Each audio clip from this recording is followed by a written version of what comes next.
Bismillahirrahmanirrahim. Faslun fi furudil wudu'i. Fasal menjelaskan tentang fardu-fardunya wudu.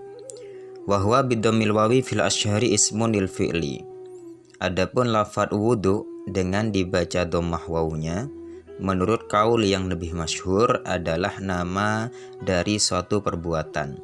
Wa huwa al-muradu huna, dan itulah yang dikehendaki di pembahasan ini.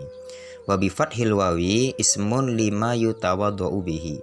Sedangkan apabila dibaca fathah wawunya adalah nama sesuatu yang digunakan untuk berwudu. Wa yastamilul awal ala furudin wa sunanin. Sedangkan yang pertama atau lafadz wudu memiliki beberapa kefarduan dan kesunnatan. Wa dzakarul musannif al-furudha fi qaulihi. Kemudian musannif menjelaskan tentang fardu-fardunya wudu di dalam perkataan beliau yang berupa wa furudul wudu'i sittatu asya. Adapun fardunya wudu yaitu ada 6. Yang pertama adalah an-niyatu, niat. Wa haqiqatuha syar'an qasdus syai' muqtaronan bi fi'lihi. Adapun hakikat atau definisi daripada niat secara syara' adalah bertujuan sesuatu yang bersamaan dengan pelaksanaannya. Apabila fa'intarokhu anhu sumiya azman, apabila tujuan itu membelakangi dari pelaksanaannya, maka dinamakan azm. Jadi bertujuan melakukan sesuatu dan bersamaan dengan pelaksanaannya, itulah yang dimaksud dengan niat. Wa takunu an-niyatu inda ghusli awali juz'i minal wajhi. Dan niatnya wudu yaitu bersamaan dengan permulaan membasuh bagian dari wajah. Ay muqtaronatan bidalikal juz'i, yakni bersamaan dengan juz atau bagian dari wajah, bukan dengan keseluruhan wajah, dan bukan niat itu bukan berada di sebelumnya wajah, sebelum membasuh wajah atau setelahnya, wala bima ba'dahu. Jadi niatnya kita berwudu itu di mana? Ya niatnya di dalam hati. Waktu membasuhnya yaitu waktu membasuh wajah, bagian dari wajah. Fayanwi al-mutawaddi inda ghusli ma dzukira raf'a hadasin min ahdasihi. Maka pada waktu kita berwudu, ketika membasuh sebagian wajah, kita niat untuk menghilangkan hadas. Au yanwi istibahata muftakirin ila wudu, atau kita niat agar diperbolehkan melakukan sesuatu yang membutuhkan wudu. Contoh seperti sholat, tawaf dan lain-lainnya. Saya niat berwudu agar boleh sholat. Itu cukup, niat seperti itu cukup. Au yanwi fardul wudu'i, atau niat fardunya wudu. Awil wudu afakot, atau niat wudu saja. Awit toharota anil hadas, atau niat bersesuci dari hadas. Fa'ilam yakul anil hadas lam yasiha. Apabila tidak mengucapkan atau tidak berniat mensucikan, tidak berniat dari hadas, artinya hanya niat bersesuci saja, maka lam yasiha, hukumnya tidak sah. Kemudian wa idanawa ma yu'tabaru min hadhihi niyat, ketika sudah berniat dengan niat-niat yang telah disebutkan di atas, wasyarroka ma'ahu niyata tanadufin, dan menyertakan niat yang lainnya, semisal niat ingin bersih, atau autabarrudin, atau ingin menyejukkan tubuh kita, menyegarkan tubuh kita. Jadi berniat, yang pertama niatnya itu ingin menghilangkan hadas, niat yang nomor 2 agar tubuh kita menjadi segar. Maka bagaimana wudunya kalau ada dua niat seperti itu? Sahha wudu'uhu, hukum wudunya tetap sah. Wasani ghuslu jami'il wajhi, sedangkan yang nomor 2 yaitu membasuh kesemuanya wajah. Fardunya wudu yang nomor 2 adalah membasuh semuanya wajah.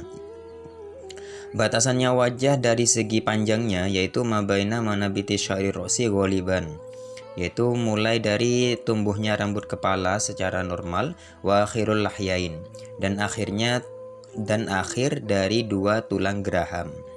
Wahuma al-admani alladani yambutu alaihima al-asnanus sufla. Adapun yang dimaksud lahyain, tulang geraham, 2 tulang geraham di sini adalah 2 tulang yang mana di tulang itu tumbuh gigi. Jadi di tulang kita, tulang geraham kita yang di bagian bawah wajah itu yang dimaksud dengan lahyain. Ya jatami muqaddamuhuma fil dakon, yang mana keduanya itu berkumpul bagian depannya itu berkumpul di dahu, wa muakhiruhuma fil udun, sedangkan bagian akhirnya berada di telinga. Wa hadduhu ardon ma bainal udunaini. Adapun batasan wajah dari segi lebarnya yaitu adalah anggota di antara dua telinga. Wa idza kana 'alal wajhi sya'run khafifun aw kasifun wajaba isolul ma'i ilaihi ma'al basyarati lati tahtahu. Apabila di wajah terdapat rambut yang tipis, rambut yang jarang, tidak tebal, aw kasifun atau yang tebal, wajaba isolul ma'i ilaihi, maka wajib memasukkan air ke dalam ke kulit yang ada di bawah rambut itu. Wajaba isolul ma'i ilaihi, maka wajib menyampaikan air ke rambut tersebut bersertaan kulit yang ada di bawahnya. Wa amaliyatur rajul al-kasifah, adapun jenggotnya orang laki-laki yang tebal yang sekiranya tidak bisa dilihat dari selah-selahnya kulit yang ada di dalam. Jadi tidak bisa, saking tebalnya kulit yang ada di dalam sampai tidak kelihatan. Maka fayakfi ghuslu dhahiriha, maka cukup membasuh bagian luarnya saja. Itu kalau jenggotnya laki-laki. Bikhilafil khafifah, berbeda halnya dengan jenggot laki-laki namun yang tidak tebal. Wahya mayarul mukhatab basyarataha.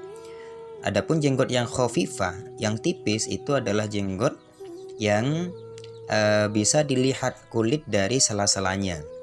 Fayajibu isolul ma'i li basyaratiha, maka wajib menyampaikan air ke kulit yang ada di bagian dalamnya. Wa bikhilafil lihyati imra'atin wa khunsa, dan berbeda dengan jenggotnya orang perempuan atau jenggotnya orang yang banci. Fayajibu isolul ma'i li basyaratihima, maka wajib menyampaikan air ke kulit yang ada di dalam jenggot orang perempuan dan orang banci tadi, walau kasufa, meskipun jenggotnya tebal. Wala budda ma'a ghuslil wajhi min ghusli juz'i minar ra'si. Nah, ini ketika kita membasuh wajah pada waktu berwudu, ini diharuskan kita membasuh sebagian dari area kepala, warraqabah, dan bagian leher, wa ma tahta dakon, dan anggota yang ada di bawahnya dagu. Ini karena batasannya wajah itu yang mulai dari tumbuhnya rambut kepala sampai dagu. Itu hanya batasannya. Lah, untuk memastikan kita bisa membasuh semuanya wajah, maka kita harus membasuh sebagian kepala dan sebagian dahu pada waktu kita membasuh wajah. Wasalisu ghuslul yadain ilal mirfaqain. Yang nomor 3 yaitu membasuh kedua tangan besertaan kedua sikut. Fa'ilam yakun lahu mirfaqoni utubira qadruhuma. Apabila tidak memiliki dua sikut, maka diperkirakan dengan sikut yang normal. Wa yajibu ghusluma 'alal yadain min sya'rin wasil'atin wa asbu'in zaidatin wa adhafira. Dan wajib kita membasuh semuanya yang ada di tangan kita, semua anggota yang berada di tangan kita. Contohnya semisal ada rambut, atau ada daging lebih, atau ada asbu'in, jari-jari yang tambahan, jari-jari yang lebih, atau kuku. Pokok semuanya anggota yang ada di tangan, semua bagiannya tangan itu wajib dibasuh. Wa yajibu izalatu ma tahtaha min waskhin yamna'u wusulal ma'. Dan wajib kita kalau berwudu membasuh atau menghilangkan kotoran yang berada di bawahnya kuku, yang mana kotoran itu dapat mencegah tembusnya air ke bagian dalamnya kuku. Warrobi mashu ba'dir roksi. Adapun fardunya wudhu yang nomor 4 yaitu mengusap sebagian kepala. Min zakarin, baik laki-laki atau perempuan atau banci, atau au mashu ba'di sya'rin, atau mengusap sebagian rambut yang berada di area kepala. Fi haddir roksi. Wala tata'ayyanul yadu lil mashi, dan tangan tidak harus digunakan untuk mengusap. Bal yajuzu bi khirqatin wa ghairiha, melainkan boleh menggunakan tangan atau boleh menggunakan sarung tangan atau yang selainnya. Walau ghusala ra'sahu badala mashiha jaza. Apabila ada seseorang membasuh bukan mengusap, keharusannya kan mengusap. Ini ada orang membasuh kepalanya.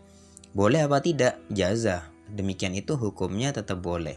Walau wadu'a yadahul mabululata walam yuharrikha jaza. Juga seandainya ada seseorang menaruh tangannya, tangan di kepalanya, namun dia tidak menggerak-gerakkan tangan itu, hanya ditaruh saja pada waktu membasuh sebagian kepala, maka itu pun juga hukumnya boleh. Wal khamis ghuslu rijlain ilal ka'bain. Adapun fardunya wudhu yang nomor 5 yaitu adalah membasuh kedua kaki besertaan kedua mata kaki. Ilam yakun al mutawaddi labisan lil khufain.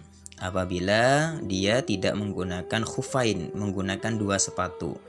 Fa in kana labisahu ma wajaba alaihi masul khufain.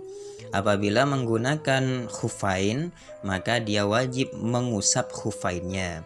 Au ghuslur rijlaini, atau membasuh kedua kakinya. Artinya khufainnya itu dibuka, kemudian dia mengusap kedua kakinya. Wa yajibu ghuslu ma alaihima min sya'rin wasilatin. Ya sama dengan membasuh tangan tadi. Dalam membasuh kaki, sesuatu yang ada di kaki itu semuanya wajib dibasuh. Yakni seperti rambut, daging yang lebih atau kutil, atau jari-jari yang lebih itu wajib dibasuh semua, kama sabaqo fil yadain. Sebagaimana keterangan yang ada di pembahasan membasuh tangan dua. Wasadisu tartib. Adapun yang nomor 6 yaitu adalah tartib. Alama ail wajhi alladzi dzakarnahu, sesuai dengan runtutan yang sudah saya sebutkan di atas. Oleh karena itu, apabila tidak tertib, maka wudhunya tidak cukup. Seandainya ada 4 orang, walau ghusala arba'atun a'dha'ahu. Seandainya ada 4 orang membasuh anggota wudhunya mutawaddi, anggota wudhunya orang yang berwudhu, dengan 1 kali basuhan, dengan 1 kali siraman, sudah mendapatkan izin dari mutawaddi tersebut, maka irtafa'a hadasu wajhihi faqat. Maka yang hilang itu adalah hadas wajahnya saja. Hadas tangannya tidak hilang. Hadas kepalanya juga tidak hilang, karena apabila dilakukan bersamaan itu tidak tertib, sehingga yang hilang hadasnya itu hanya bagian wajah saja.